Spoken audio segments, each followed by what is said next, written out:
A pastagem é densidade de semeadura. Escolha da genética adequada e conhecimento da cultura antecessora. A pastagem é o que veio antes. O que temos no momento e o que está por vir. A pastagem é a adubação. O processo de colheita. O cuidado constante e metódico. A pastagem é data de semeadura. Controle de plantas indesejadas e todo o planejamento envolvido. E sabemos disso porque a pastagem é o nosso negócio.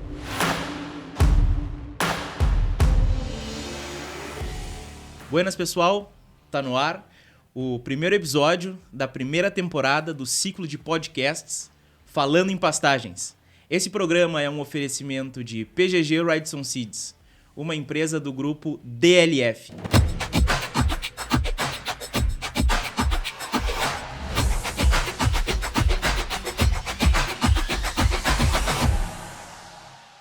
Eu sou o Leonardo Nunes, engenheiro agrônomo da PGG Wrightson Seeds Brasil e faço parte do time de pesquisa e desenvolvimento. E a gente está aqui para começar esse ambiente de troca de ideias, onde a gente vai trazer assuntos científicos, o que está acontecendo no campo, pessoas especializadas que pertencem a esse mundo das pastagens e tudo que está envolvido com elas, seja da produção de sementes, dos cultivos que a gente tem em sucessão, arroz, soja, enfim, falando em pastagens. Bom, meu nome é Eduardo Azevedo, sou engenheiro agrônomo comercial do Rio Grande do Sul, atuo na metade norte e estamos aqui muito contentes de começar esse projeto que a gente vem trabalhando há tempo, né, Leonardo, para conseguir chegar no ponto que nós queríamos, para trazer, né, conhecimento, né, tanto para os nossos produtores, parceiros e também para quem não conhece a empresa e gosta desse mundo, né, de forrageiras, produção de base a pasto e tudo que envolve isso. Então a gente está muito, muito contente iniciando esse projeto, né, e acho que vamos ter bons episódios pela frente com técnicos, né, que vão conseguir passar para o produtor, para os técnicos, para os nossos parceiros um pouco do que é o nosso trabalho. A ideia central é dividir o que a gente sabe e também aprender, né, com nossos convidados e com quem vai interagir conosco nas redes. Pessoal, o tema desse primeiro episódio não poderia ser diferente. Então, nós vamos tratar da origem da empresa, como ela surge. E, para isso, nada melhor do que a gente ter aqui a pessoa que iniciou a história no Brasil. Então, Homero Deboni Júnior, nosso coordenador de operações. Muito obrigado por estar aqui conosco hoje e, bom, dividir toda essa história que tu viveu. Buenas, como o Leonardo disse, eu sou Homero Deboni Júnior, também engenheiro agrônomo, hoje coordenador de operações da empresa, e fui eu que comecei esse projeto no Brasil a convite da PGG Wrightson Seeds. Então vamos contextualizar um pouquinho quem é essa empresa PGG Wrightson Seeds. Ela surge da fusão de duas empresas, a PGG, Pine Gol Guinness, e a Wrightson, que eram duas empresas que forneciam insumos inicialmente para os mineradores na Nova Zelândia, depois para os agricultores, e se tornaram empresas que, ao fornecer insumos, chegaram à semente de pastagem.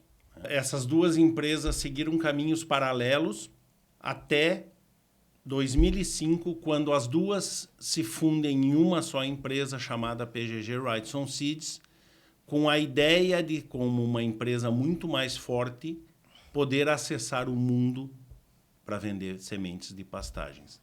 Então, essa empresa começa a dar passos maiores, né, em termos de produção de sementes no ambiente da Nova Zelândia, não só para os agricultores da Nova Zelândia, mas também para outros lugares do mundo. E, Homero, essas duas empresas são centenárias. As duas têm mais de 150 anos, né? Elas têm uma origem próximas. As duas, por coincidência, surgiram na década de 1860, entre 1860 e 1865.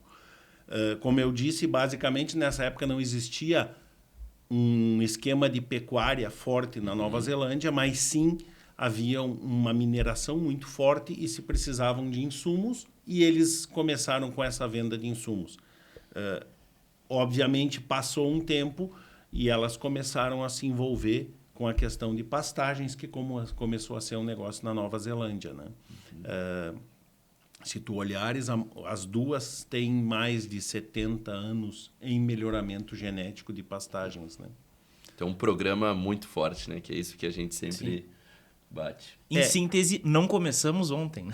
E é interessante quando a gente olha para melhoramento genético, porque a base disso não se forma de um dia para o outro, né? Você não consegue simplesmente amanhã começar um programa e ter uma base para fazer isso. E a gente vê isso no programa de melhoramento genético que nós temos no Brasil, que cada vez mais se olha para o que a gente tem de material no campo e vê a oportunidade que tu tem, o conceito de que esses materiais estão evoluindo, ganhando a característica que nós buscamos, né?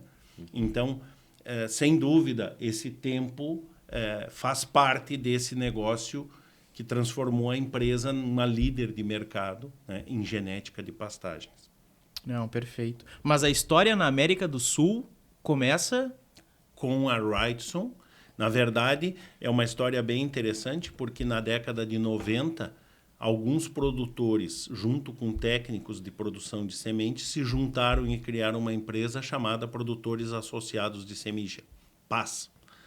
Essa empresa começou a fazer produção e a história se repete depois no Brasil. Isso começou porque se criou uma lei de cultivares. O Uruguai assinou o tratado com a UPOV para proteção de cultivares, se criou estándar de produção, etc. Ou seja, isso deu o start para uma indústria de produção de semente, porque ela só existe se houver um marco legal. Claro. Com certeza. Ela não existe. A PAS começou a fazer produção, chegou um momento em que eles tinham um excesso de produção e eles queriam vender para o exterior e procuraram alguém e terminaram indo falar com o pessoal da Wrightson, né? E o pessoal da Wrightson disse, olha, nós até poderíamos ter interesse, mas esse material que vocês têm não serve, porque isso não tem mercado. E aí a PAS entendeu que, se ela quisesse também como a PGG Wrightson lá atrás, ser uma empresa a nível global, ela precisava de genética. Então, nesse primeiro momento, ela começou a produzir materiais da Wrightson, vinha a semente da Nova Zelândia. E aí chegou um momento em que eles disseram, tá, mas talvez a gente pudesse desenvolver cultivares mais adaptados ao Uruguai. E os neozelandeses da Wrightson disseram, sim, isso poderia ser interessante, mas para fazer isso, nós queremos ter controle do processo. E aí a Wrightson compra 51% da PAS, começa um esquema de produção e com o tempo a Wrightson termina comprando todo o que se chamou Wrightson PAS, né? Isso 99. Né? A gente está fechando 25 anos nesse ano. Exatamente, Perfeito. Essa é a história. 99 é quando a Wrightson compra a PAS, Perfeito. o total da PAS. Então, assim, isso começa esse processo, né, de não trazer cultivares para multiplicar e ver se dá certo, mas sim começar a testar cultivares e aí, no momento seguinte, vira fazer cultivares na América do Sul, que aí surge a joint venture com o INEA, né, que é a Embrapa do Uruguai, Sim. em que a PGG Wrightson Seeds, PGG Wrightson Seeds e o INEA juntam forças para gerar cultivares adaptados ao sul da América do Sul. Então, a história é muito parecida também no Brasil, né? Em 2008, quando a empresa decide vir para o Brasil, né? Porque enxerga o mercado e porque um pouquinho antes havia sido estabelecida uma regra de proteção de cultivares, se retirou a ideia do azevém comum e da aveia anual, né? Se retirou isso do mercado. Então, a empresa começou a acreditar que poderia haver um mercado difereda, né? De sementes certificadas, de uma Exato. semente de um padrão mais elevado. Profissionalizar o setor. Mas, além da qualidade, que sempre foi a regra na empresa, genética, né? Claro. A empresa passou a acreditar que era possível multiplicar genética aqui. Inicialmente, o que se tinha no Uruguai, que já é bastante adaptado à nossa região. E com o tempo, né, a gente evoluiu todos esses 25 anos e nós estamos nesse negócio desde 2008. Nós hoje temos o nosso próprio melhoramento genético no Brasil, adaptando os cultivares às condições mais duras desse ambiente mais quente, mais úmido, etc., né? Então, a história é mais ou menos parecida em todas as vezes, né? Em locais diferentes. É buscar diferenciação, é buscar genética própria que seja superior ao que existe no mercado e, obviamente, entregar qualidade top, né? Perfeito. Sem a qual a tua genética não serve muito porque tu pode estar não gerando dinheiro para o produtor. Perfeito. E, Homero, a chegada no Brasil não deve ter sido nada fácil, né? A gente conhecendo as nossas dificuldades que encontramos ainda hoje, né? Dificuldades ainda dentro do mercado de forrageiras e tudo o que acontece. Eu acredito que em 2008, 2009, isso ainda era mais duro, né? Então, como é que foi essa chegada? Como é que se montou essa ideia de empresa, né? Poderia contar um pouco sobre isso, assim, qual foi as dificuldades e como é que a gente evoluiu nos anos que vieram, né? Uhum. Bom, inicialmente, talvez o primeiro grande problema foi que para registrar os cultivares precisávamos de ensaios, né, para os VCUs, os valor de cultivo e uso, que é como tu registra um cultivar. E nós precisávamos achar parceiros para fazer isso, né? E aí começou uma busca. Por sorte, o governo de Santa Catarina buscava uma parceria com a Nova Zelândia, naquele momento, e o governo de Santa Catarina, o secretário da Agricultura, disse, olha, tem uma empresa se instalando no Rio Grande do Sul e talvez a maneira mais fácil de chegar no que vocês querem, que é ter acesso à tecnologia de pastagens, etc., seja alguma parceria com eles. E aí a gente foi lá, conseguiu. Era o Ayrton? O Ayrton Spies ele era, na verdade, da Epagre, né? O secretário da Agricultura era outro que agora eu não vou conseguir me lembrar o nome, mas enfim, o Ayrton, que sempre foi uma pessoa que esteve nos incentivando, né? Foi quem trouxe isso. E aí nós começamos os ensaios. Sem dúvida, foi muito difícil porque a questão, uma das coisas engraçadas que tinha é que quando a gente falava de ciclo, existiam alguns cultivares no Brasil que os caras diziam que era de ciclo longo. E, na verdade, não eram. Era um ciclo médio. Mas ele era mais longo do que o que existia no Brasil, no azevém mais comum. Então, começou aí uma dificuldade. As pessoas entenderem que existiam azevéns itálicos, que era uma coisa que ninguém nunca tinha visto. E que o resultado disso, na altitude, era algo surreal, porque as pessoas conheciam, né? E, obviamente, o que a gente fez foi aproveitar a sinergia que se tinha na região mais próxima à fronteira com o Uruguai, onde a empresa já era conhecida dentro do Uruguai pela qualidade que tinha, e também, obviamente, usando a ideia de que éramos uma empresa da Nova Zelândia, que é o país pastoril por excelência, né? Então, nas outras regiões que não essa região de fronteira, o apelo era que as pessoas enxergassem essa empresa como uma empresa que efetivamente é da Nova Zelândia, com genética, com qualidade, etc. Então, isso foi talvez o que nos ajudou e é interessante também porque mesmo que no começo a gente começou a vender alguns materiais públicos, né, a diferença de qualidade de semente chamava muito a atenção. Então, tu entregava uma semente com 99 de pureza, com 95, 98 de germinação, desaristada. Mesmo a semente de um cultivar público era muito melhor do que a semente que existia aqui. Sim, pela profissionalização da produção de semente forrageiras que já tinha no Uruguai, que vem da Nova Zelândia e tudo isso. O Uruguai é um país que exporta muita semente. E quando você é exportador, você tem um padrão mais alto, claro, sempre, né? Sim, leva régua para exportar para todos os países. Então, assim, isso facilitou bastante. Mas, obviamente, algumas coisas são ainda, e vocês estão na empresa, enxergam isso, né? Porque algumas coisas são difíceis às vezes. Vamos falar de chicória forrageira, né? Quando a gente chega com chicória, as pessoas não conseguem entender o que a gente está falando, não conseguem saber como aquilo funciona, né? E então esse desafio continua, né? Vocês estão hoje no campo, estão vendo isso, né? Existem alternativas muito interessantes que cada vez aparecem, né, mais. Tem gente que ainda acha que é língua de vaca no meio, numa mistura, né? E uma forrageira de alto potencial produtivo, Perfeito. alta qualidade bromatológica, mas pela falta de conhecimento a gente ainda vê, né? A gente leva muitas vezes produtores para o Uruguai, ou aqui mesmo, né? A gente já trabalha muito forte há muitos anos com consórcio, com chicória, e chama atenção, mas que lavoura aqui, a área é bem suja, né? E é uma chicória de altíssima qualidade junto naqueles consórcios. Então isso a gente vê ainda hoje mesmo, né? Não, e a gente está falando que é um material super novo, mas já existem várias cultivares, tem a chicória perene, tem a chicória anual.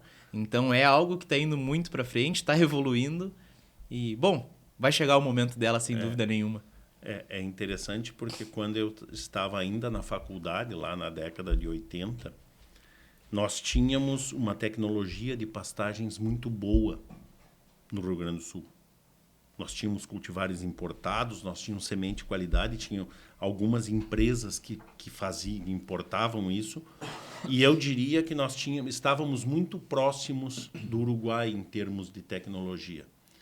Daquele momento em diante, como o Uruguai avançou com uma lei de sementes, com proteção de cultivares, etc., e nós não, nós fomos ficando para trás. E em 2008, quando nós começamos, sem dúvida, nós estávamos 20 anos atrás do Uruguai. Por isso que essas coisas como chicória, como outros trevos anuais, etc., já existiam no Uruguai e não existiam aqui porque as empresas não se arriscavam a trazer materiais para o Brasil com medo da pirataria, com a dificuldade que era competir dentro desse mercado que não tinha muita regra, né?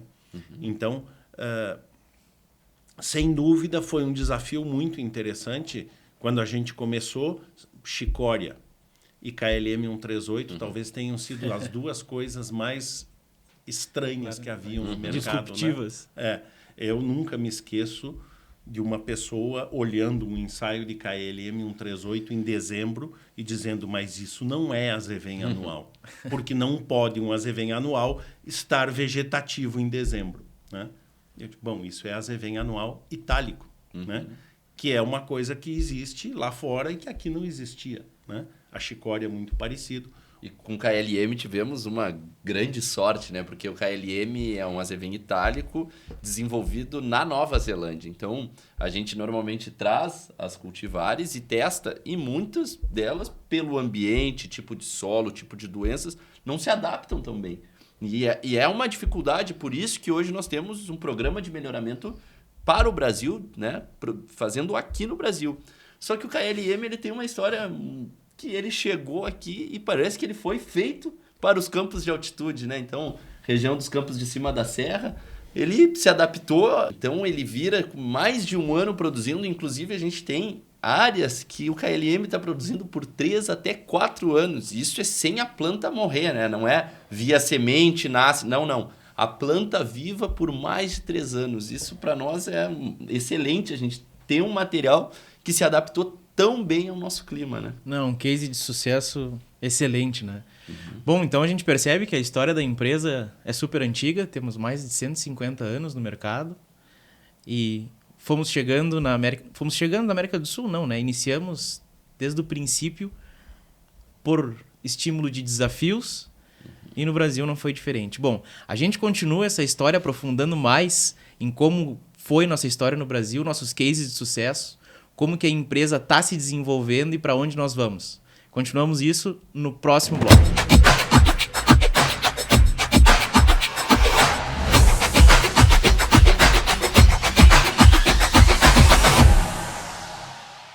Retornando então, pessoal, do nosso intervalo, vamos começar da parte da história do Brasil, dos registros dos materiais, que essa é uma parte fundamental para o nosso negócio. E lá no início da nossa história, havia um material que foi se desenvolvendo e foi seguindo com uma continuidade no nome dele, que começamos com o Interstar 1. O Interstar. O Interstar. Não era mas é o Interstar. Mas é um... Exatamente. Perfeito. Que começa em 2009, então. 2009. Eu comecei o meu trabalho na PGG em 2008 com outras coisas. Em 2009 nós iniciamos os ensaios de VCU. Uma novela para poder importar amostras, porque eram acho que 20 e poucos cultivares que estavam sendo testados para montar os ensaios, locais, etc. Instalamos isso final de abril, início de maio, eu acho, já bem tarde para o gosto que nos interessava. E nisso existia um monte de coisa, né? Porque tínhamos aí vários azevens, como o Interstar, né? Depois tinha Camaro, Bacará, Scorpio, KLM, Titã, que era um material público, né? Não era, acho que não era nem Scorpio, era Titã. Não era, e eu acho que não era público no momento ou já era? Já era público. Que é um itálico que depois o Scorpio ocupou o lugar dele. Exatamente. E depois outras coisas que são as coisas que nos fazem diferente nesse mundo das forrageiras, né? Trouxemos as festucas, né? Alguns já conheciam algumas festucas do Uruguai. Nós trouxemos Quantum 2, que era um material da Nova Zelândia, e Rizomate, um material selecionado no Uruguai. Trouxemos alguns trevos que não prosperaram, trouxemos azevens perenes que não prosperaram, trouxemos triticale forrageiro que não prosperou. E isso é como esse processo é terrível, porque você tem materiais que são muito bons no país de origem e quando eles chegam aqui, o ambiente é diferente e normalmente esses materiais têm muito problema com doença. E era o que aconteceu, a gente terminou sobrando aí esses azevens anuais, né? As festucas, né?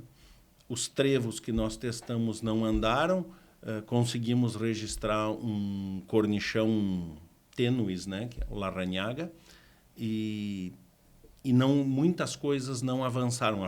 A chicória forrageira, né? A Puna 2, entrou nesse processo também. Então, isso foram algumas espécies, 1 ano de ensaio, e aí se registrou. Outras espécies foram 2 anos de ensaio e se registrou. Outros são 3 anos, né? Então, assim, todo esse processo era um processo que se fazia, nesse primeiro momento, vendendo materiais públicos, né? Que já estavam registrados no Brasil. Né? E, na medida em que a gente conseguia os registros, a gente foi aumentando o portfólio até chegar ao que se tem atualmente. O tempo de ensaio tem relação com a vida da planta? Azevens anuais é 1 ano, plantas perenes mais de 1 ano, isso tem relação ou estou equivocado? Exatamente. Só que, na verdade, por exemplo, o azevém anual são 2 anos. Né? É uma planta anual, são 2 anos, e a maioria das perenes são 3 anos. Né? Alfafa, trevo, cornichão, enfim, são 3 anos. Né? E alguns materiais é 1 ano porque não existe protocolo, porque tem coisas que não existiam no Brasil, então não existia um protocolo para registro, né? Que é o caso das festucas, é o caso da chicória. Né? E as festucas que nós escolhemos trazer são todas festucas continentais, né? Porque existe, né? Exatamente. Festucas mediterrâneas e festucas continentais, mas para o Brasil... entendemos que, e óbvio, aí houve, para várias coisas, tivemos escolhas, né? As festucas é uma coisa fácil de inferir, né? A festuca continental é um material que é mais do centro da Europa, que não tem latência no verão, né? E a mediterrânea, que é da região mediterrânea, ali não chove no verão e a temperatura é muito alta, e essas plantas têm um mecanismo que para de crescer. Aqui, se essas plantas param de crescer, possivelmente as ervas daninhas vão tomar conta. Então, isso se descartou, né? Se foi só para o caminho da festuca. Mas aí tem uma outra história para contar, já que nós estamos falando de desafios, né? É que, por exemplo, a legislação brasileira, você tem que ter essa espécie no que eles chamam de... lista de espécies que tu pode importar. Então, Algumas são muito fáceis, como o azevém, que tu pode importar do Uruguai ou da Argentina, né? Estados Unidos também pode se importar? Na época não podia, só azevém perene, agora pode. Pode, tá. Mas, por exemplo, festuca só se podia importar da Nova Zelândia. E, na verdade, quando nós começamos, não podia importar de lugar nenhum.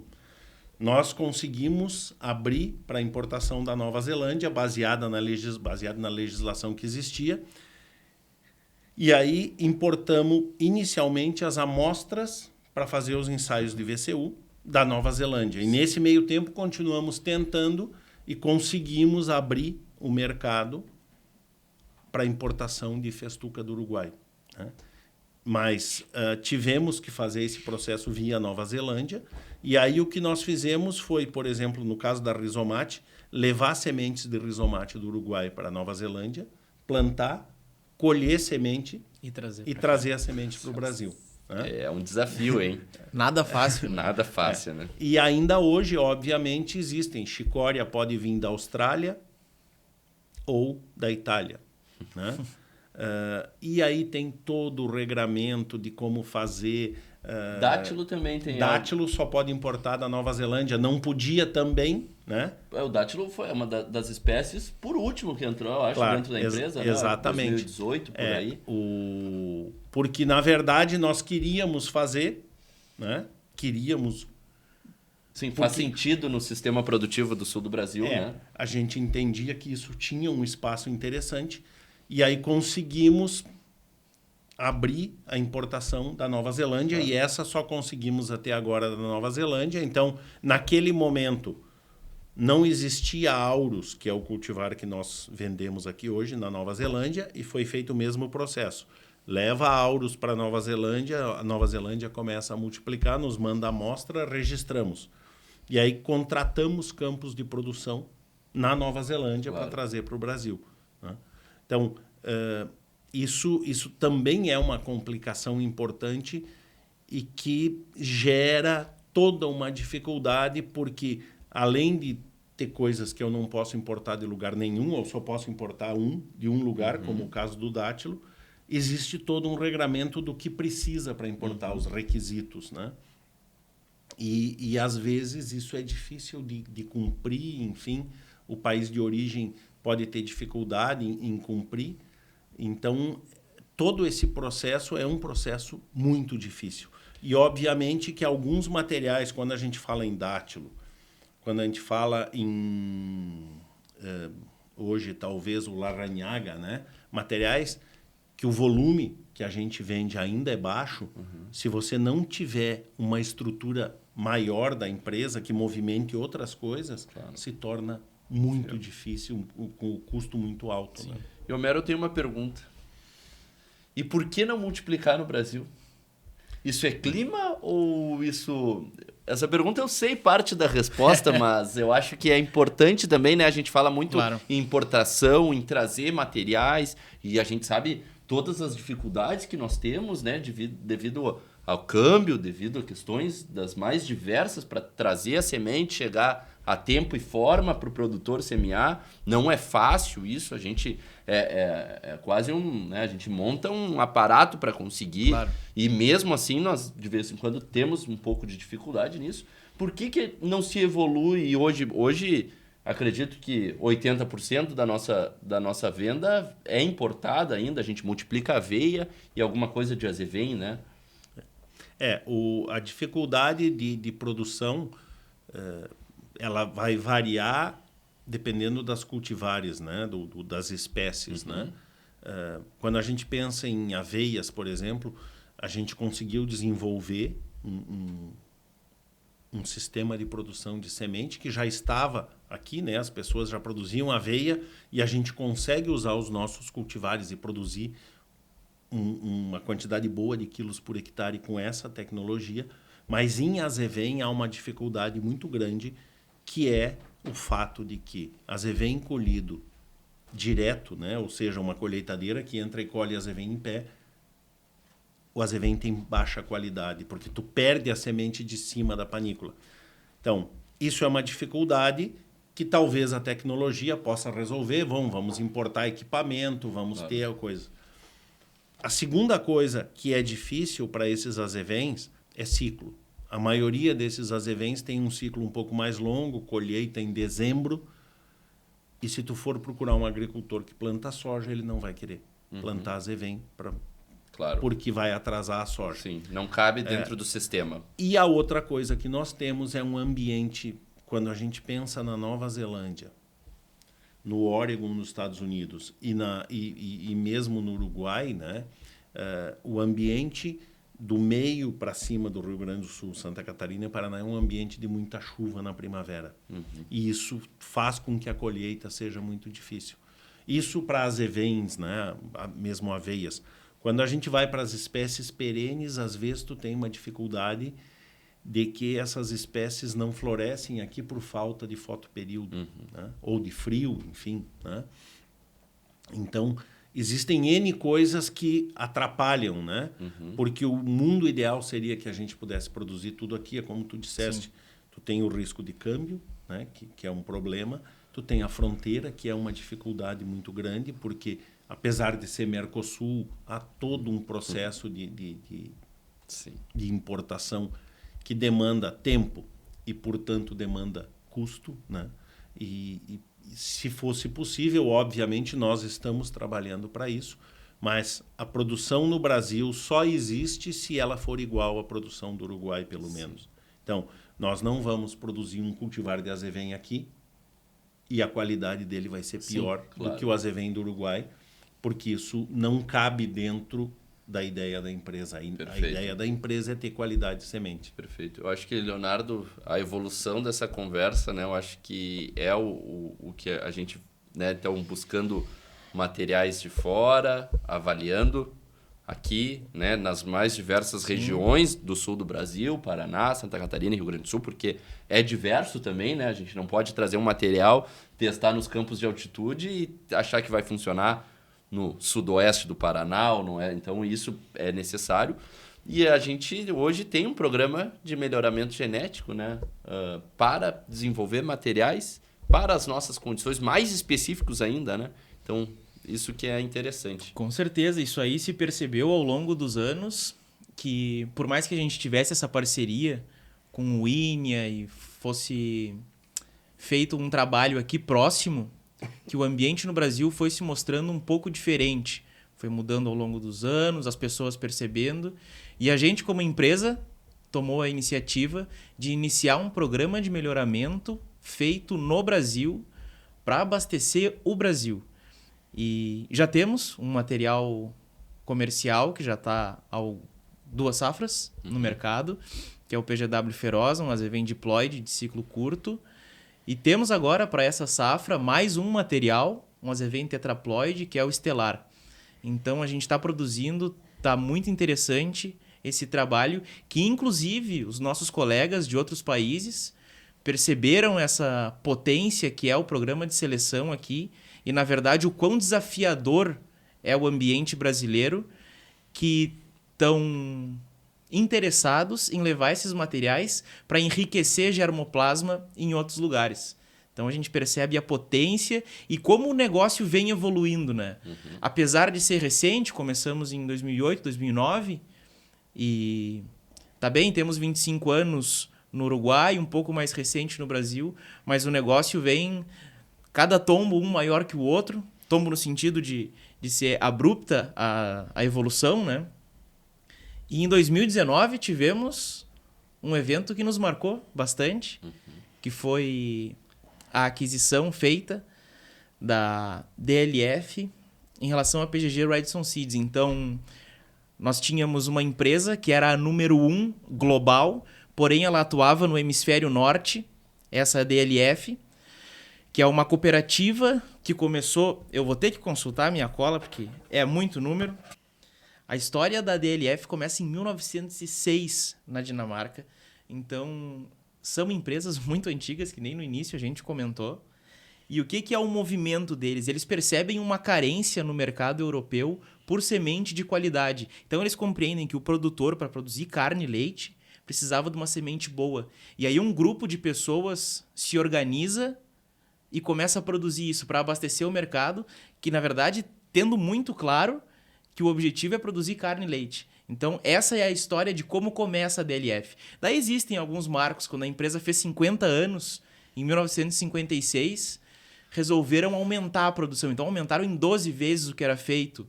Depois, recentemente, entre 95 e 2003, viram que o mercado esportivo no mundo inteiro estava super aquecido e resolveram entrar com gramados esportivos. Então, quando a gente vê assim um jogo de futebol, que o gramado tá super bonito, aquilo ali tem alguém trabalhando para desenvolver e fornecer isso para os jogadores e todo o espetáculo envolvido, né? E a DLF tá nesse jogo também.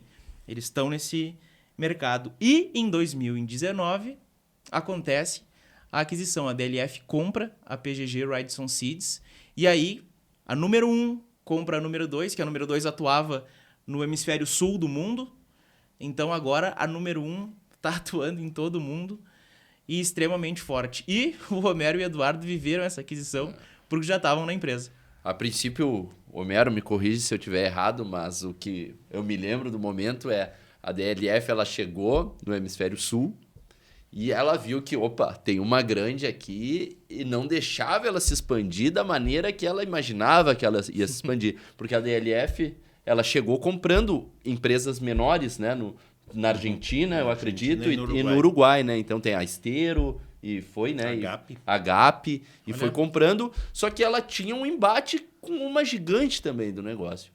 E bom, o que acontece no mundo é o que a gente vem vendo das grandes, né? Tanto de químicos, a gente vê isso acontecendo, ocorre uma fusão e daí o negócio cria um corpo ainda maior, porque a gente tem uma junção de germoplasma também. Então, né, claro, tanto a parte financeira, o dinheiro que é envolvido, sim, é importantíssimo, as pessoas que ali dentro estão, mas tem uma parte que é o germoplasma, que isso é muito rico. Tu pegar um germoplasma muito grande da DLF, um germoplasma da PGG, mais os convênios que a gente tem, e agora a gente pode cruzar isso e achar materiais novos, mais adaptados, mais produtivos, perfeito, com maior qualidade, né, Homero? Acho que...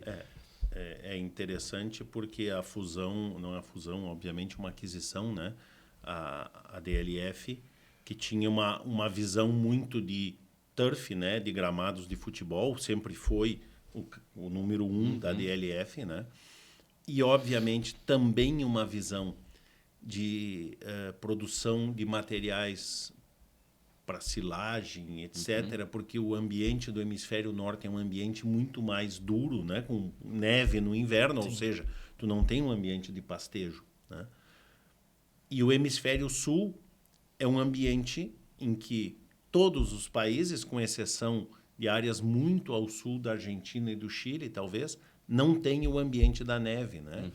Então, a DLF enxergava também essa dificuldade, que a genética que eles trabalhavam não era necessariamente a genética que o hemisfério sul usava, por uma questão de clima, etc., né?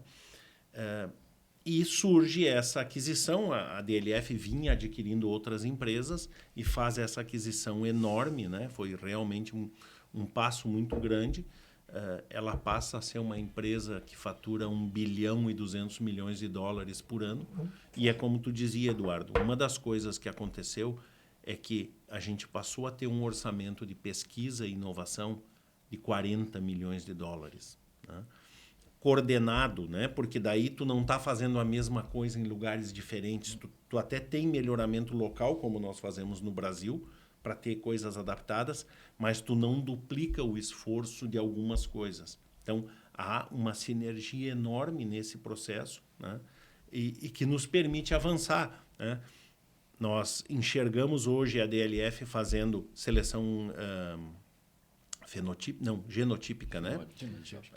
Enxergamos a DLF com um trabalho muito forte em seleção por raízes. Isso é incrível, né? Hoje, né, pensando em cover crops, claro, plantas de cobertura, plantas de serviço, né, no mundo, buscar raízes, né, que produzam mais, que busquem perfis mais profundos do solo. Que é o segundo passo, né? É a massa que está no sistema, é a incorporação de carbono que a gente não vê. Exato. E tu tem uma empresa buscando isso e olhando para isso, né? A gente tem vídeos, né, Homero, de câmera mostrando o crescimento, exato. isso é incrível. E eles hoje já têm algumas informações interessantes, que alguns cultivares importa muito mais a quantidade de raiz, né? Outras espécies importa muito mais quanto profundo ela vai, né? Mas isso é um trabalho que a gente não teria força para fazer como uma empresa pequena. Então, a junção das duas cria uma gigante dentro do negócio de forrageiras, com uma capacidade enorme de gerar conhecimento, né? E, obviamente, uma sinergia muito grande em termos comerciais, né? Nós passamos a ter a possibilidade de explorar coisas que estão em outros países. Nós, no Brasil, ainda patinamos um pouco com isso por causa daquilo que a gente falou anteriormente, do problema de importar. Nem todos os países tu pode importar. Algumas coisas estão em andamento e a gente, no momento em que tiver isso resolvido, obviamente, anuncia para o mercado, né? Mas essa fusão das duas empresas gerou, na América do Sul e na Oceania, um avanço que não obviamente a PGG Wrightson continuava crescendo, era uma empresa próspera. A venda da PGG Wrightson Seeds, que é uma divisão da PGG Wrightson, foi um negócio que essa PGG Wrightson fez por um tema que não tinha a ver com o negócio de pastagens, mas para resolver algumas situações que eles precisavam resolver. Então, não é que fosse uma coisa ruim, eles venderam talvez a joia da coroa, que era o que tinha valor de mercado, para manter o resto do negócio de uma maneira legal lá na Nova Zelândia. E é onde nós estamos hoje, né? Hoje a gente está nesse momento, né? Desde 2019. Leonardo também entrou depois desse momento e vem na parte de desenvolvimento, melhoramento genético. E agora eu acho que o que a gente precisa entender é para onde nós vamos, né? O que nós vamos buscar nos próximos anos. O nosso programa de melhoramento, Leonardo, continua forte, imagino eu, muito forte, cada vez mais. Cada vez mais, sim. Isso aí é um processo que a gente percebeu ao decorrer da história da empresa em outros lugares, né? Então começa com materiais públicos, aí desenvolve o melhoramento local e o negócio está extremamente grande, por exemplo, no Uruguai. Então, como a gente tem esse cenário um pouco mais antigo no Uruguai, a gente tem essa percepção que com o melhoramento genético agora no Brasil vai ser um sucesso nos próximos anos, sem dúvida nenhuma. Já temos um modelo a ser seguido, né, em estrutura de negócio. Então, cada vez melhor. E agora mandando material para fora, né? Isso aí tá excelente. E se percebe que a empresa é movida a desafios. É interessante talvez citar, né, que todo esse processo ele envolve parceiros que a gente tem muito orgulho de ter junto, né? O primeiro parceiro dessa história, falando da PGG Wrightson Seeds, né, é o Agri Research, que é a Embrapa da Nova Zelândia, né, que tem um trabalho fantástico em fungo endofítico, que é algo muito importante para a Zevem perene e para a festuca, né, para proteger de pragas que atacam as raízes, principalmente. Então, todo esse trabalho com o Agri Research, né, terminou gerando uma joint venture chamado Grassland Innovation. E quando se chegou no Uruguai, um pouco depois se procurou o INHA, né, que é a Embrapa do Uruguai, e se criou uma joint venture, que é Grassland Innovation e INHA, né, que geram cultivares em parceria, né? E disso saiu, por exemplo, o Interstar 3 que nós estamos vendendo, saiu o Rizar, que é uma festuca que nós estamos vendendo, né? Sim, que eles desenvolvem, fazem um melhoramento genético, mas esses materiais são desenvolvidos para a PGG. Então, para o convênio. É uma empresa público-privada do Uruguai que está desenvolvendo materiais para outras empresas também, mas esses materiais são para a PGG, né? São exclusivos, temos exclusividade nesses materiais. Esses isso é materiais interessante. são exclusivos desse convênio. Perfeito. E são usados pela... e na Nova Zelândia também os fungos endófitos são exclusivos, embora da mesma forma que o INHA possa ter um programa paralelo, o Agri Research também pode ter. E a outra coisa que é interessante citar, que eu acho muito interessante da empresa, porque essa empresa Grassland Innovation, A empresa é uma subsidiária da PGG Wrightson, mas é outra empresa, e ela detém toda a propriedade intelectual da empresa. Então, essa empresa recebe royalty. E o interessante que eu acho interessante contar é que nós pagamos royalty para a Grassland Innovation. Quando nós multiplicamos Feroz, ou Interstar, ou outro material, o Rizar, por exemplo, né? Agora o Estelar, o novo, nós pagamos royalty para nós mesmos, embora seja outra empresa. E isso é muito legal, porque isso faz com que esse pessoal que trabalha em pesquisa e inovação, eles estejam comprometidos com gerar valor para que esse negócio ande, né? Não tem a roda girando. Claro, esse exatamente. dinheiro ele vai estar lá. Esse não dinheiro, vamos tirar para outra claro, coisa. Esse dinheiro é do melhoramento, Perfeito. né? E isso mostra o comprometimento que a empresa tem com a inovação, com a pesquisa, né? Eu acho que é muito interessante a maneira como se trata desse tipo de coisa na empresa, porque senão daqui a pouco a gente acha que está faltando dinheiro, Sim. pega o dinheiro da pesquisa E muda o e depois a empresa ali na frente vai ter um solavanco porque não tem dinheiro, né? Acho que é bem interessante essa situação, né? Claro. Bom, então são muitos assuntos, a gente começa a falar e vai surgindo novos temas, mas, Homero, muito obrigado por ter aceito o nosso convite e ter compartilhado a história que tu viveu, mas acho que super rico compartilhar com todo mundo e o pessoal entender qual é a complexidade do nosso negócio e que a gente está indo somente para frente. Então o negócio ainda segue evoluindo demais.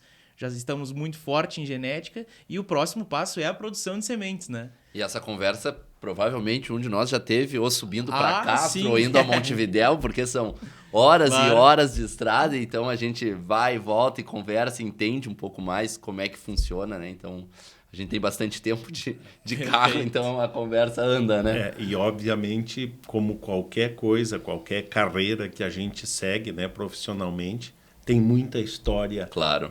pitoresca, né? Sim. Que passa e que... marca, né? E depois a gente vive isso como uma lembrança boa, mesmo às vezes sendo algo que naquele momento te angustia ou te desafia, né? Mas é bem interessante poder ter toda essa história que se construiu no Brasil, né? Perfeito. Excelente. Então, pessoal, encerrando o primeiro episódio do Falando em Pastagens, agradecemos a todos que nos acompanharam, seja por Spotify, seja por YouTube. E no segundo episódio, a gente vai trazer aqui um grande parceiro nosso para falar da produção profissional de sementes. Então, muito obrigado. Relembrando que esse programa foi um oferecimento de PGG Wrightson Seeds, uma empresa do grupo DLF. Até uma próxima!